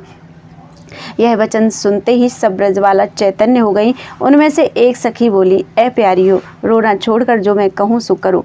हलधर झूके पर सो पाऊँ, सदा रहो इन्हीं की छाऊँ, यह है गौर श्याम नहीं गाता, कही है नहीं कपट की बाता, सुनि संकर्षण उत्तर दियो, तुम्हारे हेत गमन हम कियो, आवन हम तुमसे कही गए, ता कारण हम आवत भय, रही 2 मास करेंगे रासा, पुरवेंगे सब तुम्हारी आशा। जब बलराम जी गोपियों से प्रेम पूर्वक बातें कहकर उनका मन बहलाने लगे, तब एक ब्रजवाला ने कहा, हे बलभद्र जी, तुम्हारा भाई बड़ा कठोर है, हम लोग ऐसा जानती तो कभी उससे प्रीति ना करती। दूसरी बोली, हे बलदाऊ जी, वह चित्तचोर यहाँ गाय चराता था और मक्खन दही चुरा कर खाता था, अब वहाँ द्वारकापुरी का राजा हुआ, हम गरीबनियों को याद क्यों करेगा, हमारा नाम लेने से उसे लज्जा आती होगी। दूसरी सखी जो विरह में व्याकुल थी वह झुंझलाकर बोली, अब मैंने अपना मन श्री कृष्ण जी के समान कठोर कर लिया, उन्हें धन व स्त्री प्रतिदिन अधिक मिले, मैं इसी दुख सागर में प्रसन्न हूँ। दूसरी गोपी ने कहा, मैं सुनती हूँ कि श्याम सुंदर का प्रद्युम्न बेटा अपने पिता के समान सुंदर व बलवान हुआ है। 16,108 उनकी स्त्रियाँ और यहाँ सब संतान चिरंजीवी रहें और उनकी सब संतान चिरंजीव रहें। दूसरी ने कहा कि अक्रूर निर्दयी जो यहाँ आकर हमारे प्राणनाथ को ले गया और उद्धव जी हम लोगों से योग सदवाने आए थे, वे दोनों अच्छी तरह हैं। दूसरी गोपी बोली, ए बलराम, तुम हमारी बातों को हंसी ना मानकर सच सच बतलाओ कि श्याम सुंदर की स्त्रियाँ उनकी बात का विश्वास करती हैं या नहीं। दूसरी ब्रजबाला ने कहा कि उनमें जो बुद्धिमान होगी वह कभी उनकी बात का विश्वास नहीं करेंगी। दूसरी सखी ने कहा, हे बलदाऊ जी, कभी नंदलाल जी उन स्त्रियों के सम्मुख हमारी भी चर्चा व याद करते हैं या नहीं? भला तुम ही न्याय करो कि जिसके लिए हम लोग लाज छोड़कर इतना दुख पाते हैं, उसने हमें इस तरह छोड़ दिया जैसे सर्प केचुल तज कर फिर उससे कुछ वास्ता नहीं रखता। उस निर्दयी की बात कहते हुए मेरी छाती फट जाती है। जब इसी तरह सब ब्रजवाला अनेक बातें कहकर ठंडी श्वासें लेने लगी, तब बलदाऊ जी ने उन्हें धैर्य देकर कहा कि आज पौर्णमासी की चांदनी रात में तुम लोग श्रृंगार करके आओ तो हम तुम्हारे साथ रासलीला करें। यह बात सुनते ही सब ब्रजवालाओं ने अपने अपने घर जाकर श्रृंगार किया। जब संध्या समय बलभद्र जी अति उत्तम भूषण व वस्त्र पहनकर वृंदावन की कुंजों में गए, तब राधा आदि गोपियां भी पहुंची। ठाड़ी भई सबे सिर नाए, हलधर छवि वरनी नहीं जाए। कनक वरण नीलांबर धरे, शशि मुख कमल नयन मन हरे। अंग अंग सब भूषण साजे, देखत काम देव अति लाजे। रेवती रमण की छवि देखते ही सब ब्रजवालाओं ने उनके चरणों पर गिरकर विनय किया, हे दीनानाथ, अपने वचन के प्रमाण रासलीला कीजिए। यह सुनते ही जैसे ही बलराम जी ने हूँ किया, वैसे ही रासलीला का स्थान यमुना के किनारे तैयार होकर शीतल मंद सुगंध हवा बहने लगी और अनेक रंग के बाजे भूषण व वस्त्रादिक वहाँ प्रकट हो गए। तब सब ब्रजवालाओं ने लाज छोड़कर मृदंग व करताल आदि बाजा उठा लिया और गति से नाचकर गाने बजाने व भाव बतलाने से बलदाऊ जी को रिझाने लगी। जब रेवती रमण भी उनका सच्चा प्रेम देखकर उनके साथ गाने और नाचने लगे, तब वरुण देवता ने उत्तम वारुणी उनके पीने के लिए भेज दी। सो बलदाऊ जी गोपियों समेत पीकर आनंद मचाने लगे। उस समय देवताओं ने अपने अपने विमानों पर से बलदाऊ जी पर फूल बरसाए और चंद्रमा ने तारागण समेत रासमंडल का सुख देखकर उन पर अमृत की वर्षा की। जितने जड़ व चैतन्य जीव वहाँ पर थे, वे परमानंद देखकर अति प्रसन्न हुए। रासलीला देखने के लिए यमुना जल बहने से थम गया, हवा का चलना बंद हो गया। उसी आनंद में रेवती रमण ने जल विहार करना विचार कर यमुना जी को पुकार कर कहा कि तुम हमारे निकट आकर हमें स्नान कराओ। जब यमुना जी ने उनकी आज्ञा नहीं मानी, तब बलराम जी ने क्रोध से अपना हल यमुना जी में डालकर उसका पानी अपने पास खींच लिया और उसमें जल विहार करके जागने का परिश्रम मिटाया। उस समय यमुना जी ने स्त्री रूप डरती व कांपती हुई हलधर जी के पास आकर विनय किया, हे महाप्रभु, मैंने आपको नहीं पहचाना कि आप शेष जी का अवतार हैं। मेरा अपराध आप क्षमा करके अभयदान दीजिए। जब इसी तरह यमुना जी ने बलदाऊ जी की बहुत स्तुति की, तब उसका अपराध क्षमा करके गोपियों समेत इस तरह यमुना जल में विहार करते रहे जिस तरह हाथी पानी में हथनियों के साथ नहाकर प्रसन्न होता है। कबहू निर्मल जल बिसे, कबहू जमुना तीर, गोपिन संग क्रीड़ा करें, श्री बलराम सुधीर। जब रेवती रमण जल विहार करके गोपियों समेत बाहर आए, तब वरुणादिक देवताओं ने उत्तम उत्तम भूषण व वस्त्र व मोतियों की माला का वहाँ ढेर लगा दिया। सो बलराम जी व गोपियों ने मन माना भूषण और वस्त्र पहन लिया और गले में फूलों के गजरे डालकर वन विहार किया। उसी दिन से वहाँ पर यमुना जल टेढ़ा बहता है। जब इसी तरह बलदाऊ जी ने 2 महीने चैत्र व वैशाख वृंदावन में रहकर नित्य ब्रजवालाओं के साथ रास विलास पर जल विहार करके उन्हें सुख दिया और दिन भर नंद व यशोदा आदि को श्याम सुंदर की चर्चा से सुख देकर द्वारिका जाने की इच्छा की। तब नंदादिक अनेक तरह की वस्तुएं श्याम सुंदर के लिए देकर रेवती रमण को विदा किया। उस समय गोपियां रो रो कर कहने लगीं, हे बलदाऊ जी, हमें भी अपने साथ ले चलो। रेवती रमण उन लोगों को धैर्य देकर द्वारिका को चले और थोड़े दिनों में आनंद पूर्वक द्वारका में पहुंचकर वहां का सब हाल केशव मूर्ति से कह दिया। बोलो वृंदावन बिहारी लाल की जय। 66वां अध्याय, श्री कृष्ण जी का राजा पुंडरीक मिथ्या वासुदेव को मारना। सुखदेव जी ने कहा, हे परीक्षित, उन्हीं दिनों पुंडरीक नाम कंतित देश का राजा बड़ा प्रतापी होकर काशीपुरी में रहता था। जब उसे यह इच्छा हुई कि मैं अपने को वासुदेव नाम चतुर्भुजी रूप बनाकर संसारी जीवों से अपनी पूजा कराऊं, तब उसने काठ की 2 भुजा अपने अंग में लगा लिया और पीताम्बर व वैजंती माला व कुंडल व बनमाला श्याम सुंदर के समान पहनने लगा। शंख चक्र गदा पद्म उसके शस्त्र बांधकर काठ का गरुड़ चढ़ने के लिए बनवाया। जो राजा व प्रजा पुंडरीक का डर मानकर उसे वासुदेव के समान पूजते थे, उन पर वह प्रसन्न होता था और जो लोग अपना धर्म विचार कर उसकी पूजा नहीं करते थे, उनको दुख देता था। उसकी यह दशा देखकर संसारी लोग आपस में चर्चा करते थे कि एक वासुदेव तो श्री कृष्ण नाम यदुकुल में अवतार लेकर द्वारकापुरी में विराजते हैं। दूसरे, यह राजा अपने को वासुदेव रूप बनाकर पुजवाना चाहता है। इन दोनों में हम लोग किसे सच्चा समझें और किसे झूठा। जब राजा पुंडरीक को अपनी पूजा कराने से अभिमान उत्पन्न हुआ, तब एक दिन अपनी सभा में बैठकर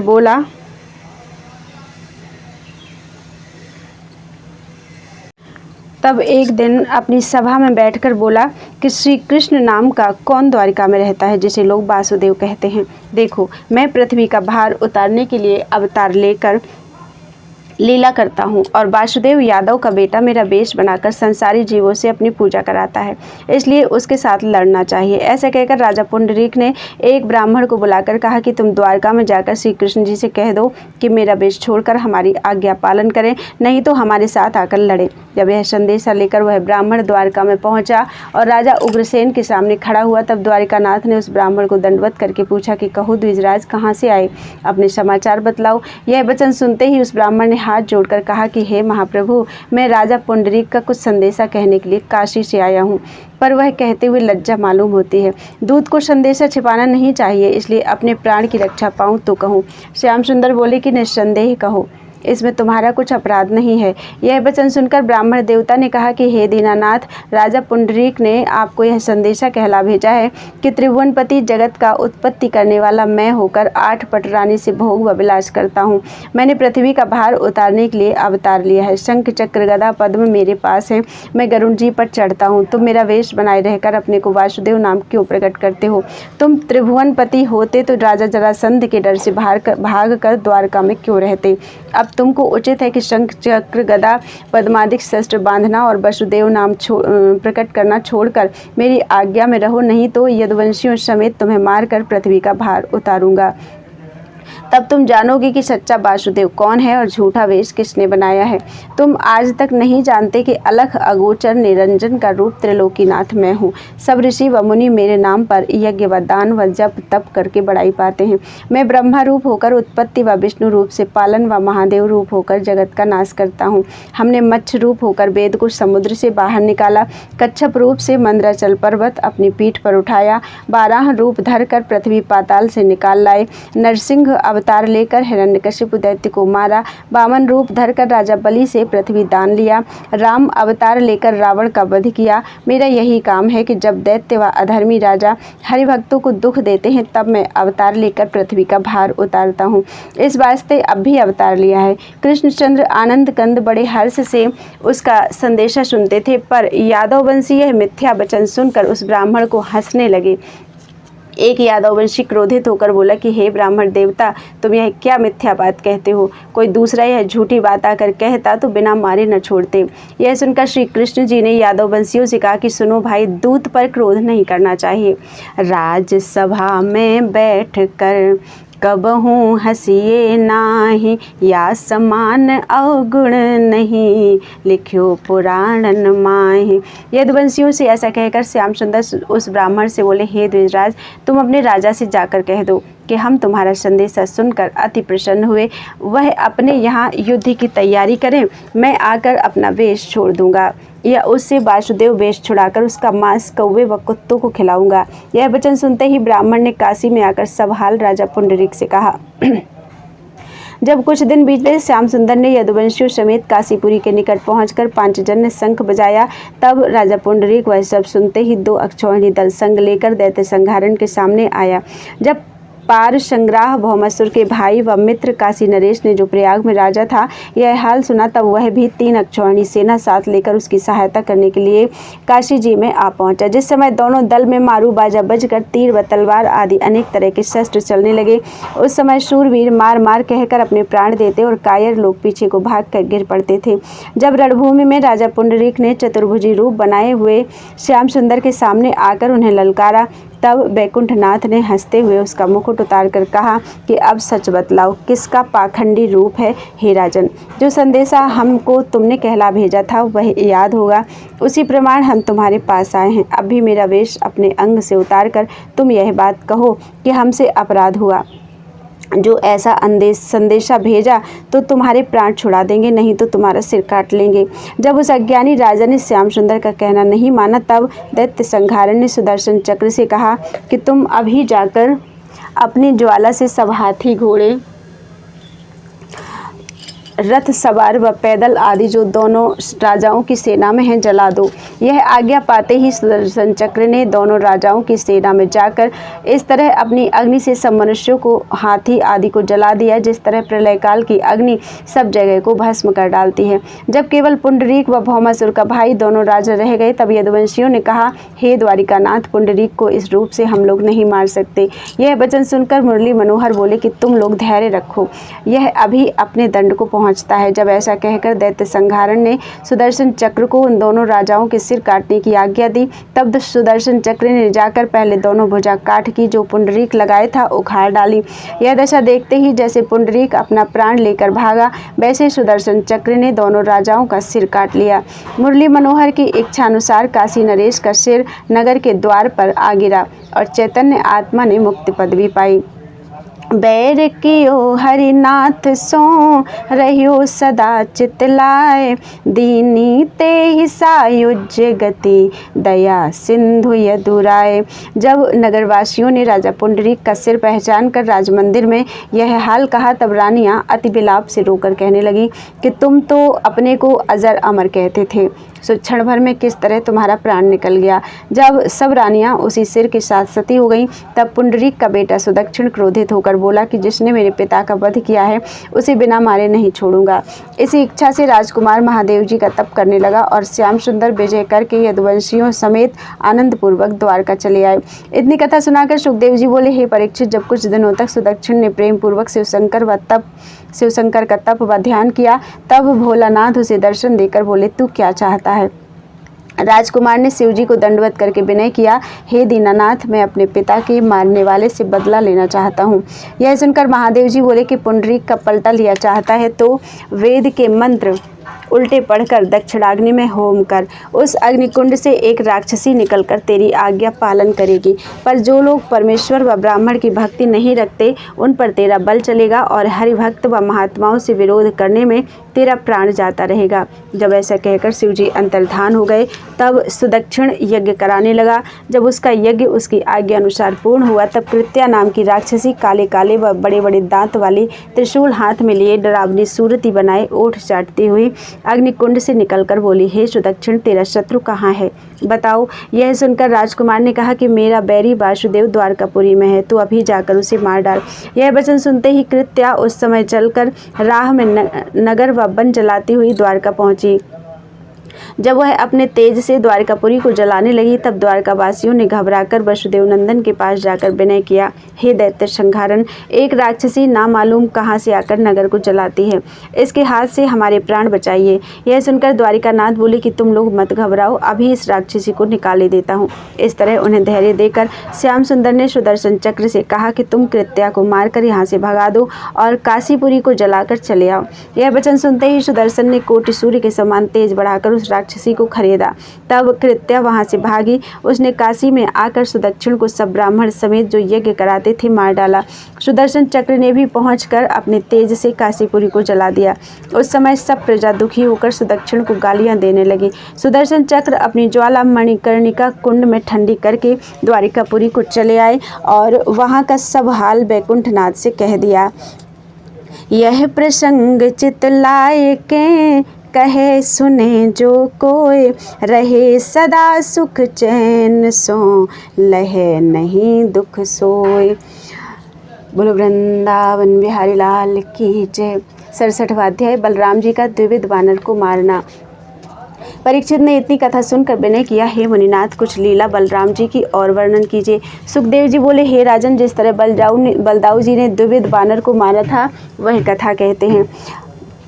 सुनो, द्विविध नाम का बानर सुग्रीव का मित्र किष्किंधापुरी में रहता था। वह 10,000 हाथी का बल रखता था। जब उसने अपने मित्र भौमासुर के मारे जाने का समाचार पाया तब वह उसका बदला लेने के लिए बड़े क्रोध से द्वारकापुरी को चला। जो नगर व गांव राह में उसे मिलते थे उसे उजाड़ता और पहाड़ व वृक्षों को उखाड़कर बस्ती आदि पर फेंकता हुआ चला जाता था। कभी अपने मंत्र व माया से आग, पानी व पत्थर बरसाकर अनेक तरह का दुख देता था और कभी छोटे छोटे लड़कों को कंदरा में छिपाकर भारी पत्थर उसके मुख पर रखाता। कभी वृक्षों को उखाड़कर उससे संसारी जीवों का वध करता और कभी लोगों को उठा ले जाकर समुद्र में डाल देता। जहाँ ऋषि व हरिभक्तों को बैठा देखता वहाँ मलमूत्र, लोहू व पीयू बरसाकर उन्हें सताता था। कबहू नारिन को ले आवे, आन पुरुष के संग सुलावे। कबहू ले पत्थर अति भारी, धरे लाए कर द्वार मझारी। कबहू पैठ समुद्र में, जल डारे झकझोर। बूढ़ी जात तिह नीर सो, बहुत लोग चहुँ ओर। जब इसी तरह लोगों को दुख देता हुआ द्वारका में पहुंचा और छोटा रूप बनाकर श्याम सुंदर के महल पर जा बैठा तब उसके डर से मुरली मनोहर की सब रानियां अपना अपना द्वार बंद करके भीतर छिप गईं। उन दिनों बलराम जी रैवत पर्वत पर गंधर्व व गंधर्विनियों के साथ क्रीड़ा व विहार करने गए थे। द्विविध बानर ने यह हाल सुनकर विचार किया कि पहले हलधर को मारकर पीछे से श्री कृष्ण का प्राण लूंगा। ऐसा विचारते ही उसने रैवत पहाड़ पर जाकर क्या देखा कि बलदाऊ जी गंधर्विनियों के साथ मदिरा पीकर एक तालाब में जल विहार व गान विद्या कर रहे हैं। सो द्विविध बानर छोटा रूप बनाकर एक वृक्ष पर जो तालाब के किनारे था चढ़ गया और किलकारियां मारकर एक डाली से दूसरी डाली पर कूदने लगा। मल व मूत्र से गंधर्विनियों के वस्त्र जो तालाब के किनारे रखे थे नष्ट कर दिए। कबहू शाखा तोड़ के डारत चारों ओर, कबहू भूमि पर उतर के करे शब्द अति घोर। जब उस बानर ने पत्थर मारकर मदिरा का घड़ा जो रखा था तोड़ डाला तब स्त्रियों ने पुकार कर बलराम जी से उसका सब हाल कहा। यह वचन सुनते ही रेवती रमन ने तालाब में से निकलकर एक ढेला उस बानर पर चलाया। तब उसने वृक्ष के नीचे आकर स्त्रियों के सब वस्त्र फाड़ डाले और इधर उधर फेंक दिए। यह हाल देखते ही बलदाऊ जी ने दौड़कर उस बानर को पकड़ लिया। तब वह अपना छोटा सा रूप बनाकर हाथ से बाहर निकल गया और फिर पहाड़ के समान रूप धरकर बलदाऊ जी से लड़ने के लिए सम्मुख आया। बड़े बड़े वृक्ष व पर्वत पृथ्वी से उखाड़कर उनको मारने लगा। जब रेवती रमन बड़े क्रोध से अपना हल मूसल उठाकर मारने दौड़े तब द्विविध ने बहुत बड़ा एक वृक्ष जड़ से उखाड़कर संकर्षण पर चलाया। बलदाऊ जी ने उसे बचाकर एक मूसल बानर के सिर पर मारा। उसका सिर फटकर इस तरह लोहू बहने लगा जिस तरह बरसात में गेरू के पहाड़ से लाल पानी बहता है। पर उस बानर ने सिर फटने पर भी दूसरा वृक्ष उखाड़कर बलदाऊ जी को मारा तो रेवती रमन ने अपना मूसल मारकर वह वृक्ष तोड़ डाला। जब इसी तरह लड़ते लड़ते कोई वृक्ष या पत्थर वहाँ नहीं रहा तब दोनों आदमी इस तरह बेधड़क होकर आपस में कुश्ती व मुक्का से लड़ने लगे कि देखने वाले डर गए। जब बहुत देर तक द्विविध बानर ने बलराम जी से युद्ध करके 2-4 मुक्का उन्हें मारा तब बलराम जी ने सब स्त्रियों को उदास व घबराई हुई देखकर द्विविध के गले का हंसुआ ऐसे दबा दिया कि उसके नाक, आँख व कान से लहू बहकर वह मर गया। जब उसकी लोथ गिरने से पृथ्वी कांपने लगी तब देवताओं ने बलराम जी के ऊपर पुष्प बरसाया और उनकी स्तुति व बड़ाई करते हुए अपने अपने लोक को चले गए। इतनी कथा सुनाकर सुखदेव जी बोले, हे परीक्षित, द्विविध बानर त्रेता युग से किष्किंधा में रहता था। सो रेवती रमन ने मारकर उसका उद्धार किया। बोलो वृंदावन बिहारी लाल की जय।